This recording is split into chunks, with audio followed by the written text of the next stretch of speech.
গেল শুক্রবার রাজধানীর এক 5 তারকা হোটেলে আয়োজিত অনুষ্ঠানে একত্রিত হয়েছিলেন ঢাকাই সিনেমার এক ঝাঁক তারকা, যাদের মধ্যে ছিলেন চিত্রনায়িকা বিদ্যা সিনহা মিম ও পরিমণি।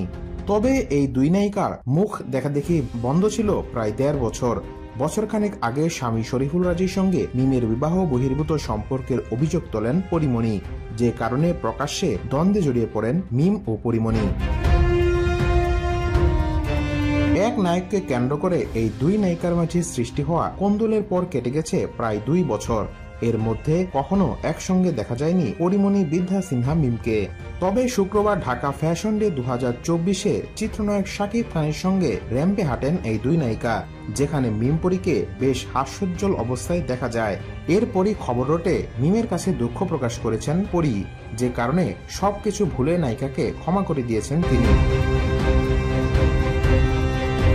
এ বিষয়ে বিদ্যা সিনহা মিম বলেন, অনুষ্ঠানে হঠাৎ করে এসেই পরি আমাকে জড়িয়ে ধরে, এরপর পূর্বের সব ঘটনা ভুলে যেতে অনুরোধ করে।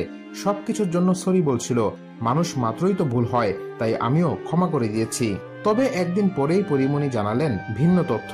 তার দাবি, মিমের সঙ্গে এমন কোনো কথাই হয়নি, বরং মিমের মন্তব্যের জবাবে এই অভিনেত্রী বলেন, আমি তাকে সরি বলেছি এমন কথা কখন হলো, কে শুনেছে, কেউ বলতে পারবে? এটা কি স্বপ্নে হয়েছে? এ তো দেখছি সেই স্বপ্নে খাবার খাওয়া ঘটনার মতো। পরি বলেন, এটা ঠিক, আমি মিমকে জড়িয়ে ধরেছি, সেও একই কাজ করেছে, আমাদের দেখা হয়েছে, কথা বলবো না? এই সৌজন্যতা তো সবার সামনে দেখাতেই পারি। উল্লেখ্য, 2022 সালের শেষের দিকে শরীফুল রাজীর সঙ্গে মিমকে জড়িয়ে ইঙ্গিতপূর্ণ মন্তব্য করেন পরিমণি। এরপর সরাসরি অভিযোগ তোলেন নায়িকাকে নিয়ে।